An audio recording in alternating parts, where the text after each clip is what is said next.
Hello students, आज के इस वीडियो में हम बात करेंगे सीजेआई बी.आर. गवई के बारे में। अभी हाल ही में आपने देखा कि बी.आर. गवई जी को सुप्रीम कोर्ट में सीजेआई के तौर पे अपॉइंट किया गया है। बी.आर. गवई फर्स्ट बुद्धिस्ट और सेकंड दलित सीजेआई होंगे। ठीक है, अब इस वीडियो में हम ये जानेंगे कि सीजेआई का अपॉइंटमेंट कौन करता है और इनका रिमूवल किस तरह से किया जाएगा, टेन्योर क्या होगा, ये सब आज की वीडियो में हम समझेंगे। देखिए, सीजीआई को अपॉइंट किया जाता है प्रेसिडेंट ऑफ इंडिया के द्वारा आफ्टर कंसल्टेशन विद द जजेस of supreme court and high court, जिनसे भी ये कंसल्ट करना जरूरी समझते हैं उनकी सलाह के बाद प्रेसिडेंट के द्वारा अपॉइंट किया जाता है।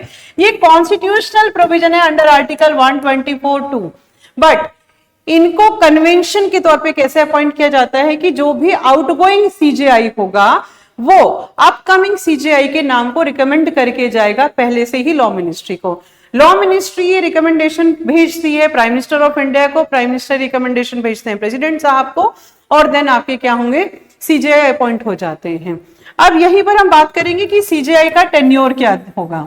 सीजेआई का टेन्योर होगा up to the age of 65। यहां पर ये ध्यान में रखना है आपको कि मोस्टली जो पोस्ट है वहां 65 या 6 इयर्स दिया गया है, लेकिन अगर हम सुप्रीम कोर्ट की बात करें तो सुप्रीम कोर्ट के केस में सिर्फ और सिर्फ एज लिमिट दी गई है, और ये क्या है कि up to the age of 65 ये इनका टेन्योर रहेगा। अगर हम बात करें क्या ये 65 ईयर्स से पहले भी रिजाइन कर सकते हैं? यस, इनका जो रेजिग्नेशन है एट एनी टाइम ये प्रेसिडेंट ऑफ इंडिया को अपना रेजिग्नेशन दे सकते हैं, और इनको इससे पहले भी रिमूव किया जा सकता है। रिमूवल कैसे होगा? पार्लियामेंट के द्वारा। तो यहां पर रिमूवल भी हो सकता है पार्लियामेंट के द्वारा, ये बात हमें ध्यान में रखनी होगी। नेक्स्ट समझते हैं, इनको ओथ कौन दिला रहा है? ओथ इनको या तो प्रेसिडेंट साहब दिलाएंगे या प्रेसिडेंट के द्वारा अपॉइंट कोई भी रिप्रेजेंटेटिव है वो इनको ओथ दिलाने का काम करेंगे। अगर हम बात करते हैं इनकी सैलरीज को लेकर के, सैलरीज क्या होंगी, डिसाइड की जाएंगी, डिटरमाइंड बाय द पार्लियामेंट होंगी, और अनटिल अनलेस पार्लियामेंट ऐसा डिसाइड नहीं करती है वही होंगी जो भी सेकंड शेड्यूल में मेंशन की गई है। ठीक है जी। जी नेक्स्ट देखते हैं कि इनकी जो सैलरी है ये होगी चार्ज अपॉन CFI।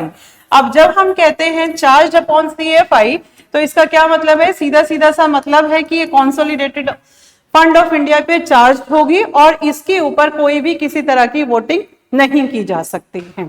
तो वीडियो में लास्ट में जानते हैं कि इनकी पावर्स क्या रहेंगी और रिमूवल का प्रोसीजर क्या रहेगा। अगर हम पावर्स की बात करें तो ये क्या होते हैं? मास्टर ऑफ द रोस्टर होंगे। कैसे?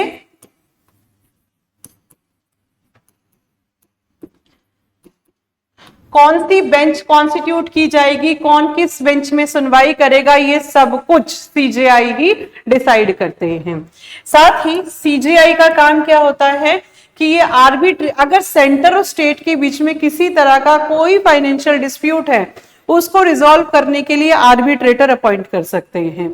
इसी के साथ अंडर आर्टिकल 127 ये क्या कर सकते हैं, जितने भी एडहॉक जजेस हैं उनका अपॉइंटमेंट कर सकते हैं अगर कभी किसी समय पर सुप्रीम कोर्ट में कोरम पूरा ना हो। ठीक है, अब हम देखते हैं कि इनका एक बहुत ही ज्यादा इंपॉर्टेंट फंक्शन है, वो ये कहता है कि प्रेसिडेंट के प्रायर अप्रूवल से ये सुप्रीम कोर्ट की बेंच को भी दिल्ली से किसी दूसरी जगह पे ट्रांसफर कर सकते हैं। तो सीजीआई के पास में बहुत ही एक्सक्लूसिव पावर है, ये सुप्रीम कोर्ट में एडमिनिस्ट्रेटर का रोल प्ले करते हैं, टॉप ज्यूरिस्ट रहते हैं। ठीक, बट इनके ऊपर भी एक कंट्रोल है। ये कंट्रोल किसका है? पार्लियामेंट का कंट्रोल होगा। पार्लियामेंट अगर चाहे तो इनको इनकी पोस्ट से हटा सकती है। कब हटाएगी? 2 ग्राउंड है, प्रूव्ड मिसबिहेवियर और इनकैपेसिटी के ग्राउंड पे इनको इनकी पोस्ट से हटाया जा सकता है। हटाने के लिए क्या होगा? एक दोनों में से किसी भी हाउस में, लोकसभा या राज्यसभा, ये रेजोल्यूशन लाया जा सकता है। हालांकि ये प्रोसीजर बिल्कुल वैसा ही है जैसा कि प्रेसिडेंट साहब को हटाने का है, लेकिन इसके लिए कहीं पर भी इंपीचमेंट वर्ड हमारे कॉन्स्टिट्यूशन में यूज नहीं किया गया है। इम्पीचमेंट वर्ड सिर्फ और सिर्फ प्रेसिडेंट ऑफ इंडिया के लिए यूज हुआ है। यहां क्या होगा कि इनके रिमूवल के लिए, रिमूवल कौन करेगा? पार्लियामेंट करेगी, ठीक है। इस रिमूवल के लिए एक रेजोल्यूशन लाया जाएगा। रेजोल्यूशन लोकसभा या राज्यसभा दोनों में से किसी भी हाउस में इंट्रोड्यूस किया जा सकता है।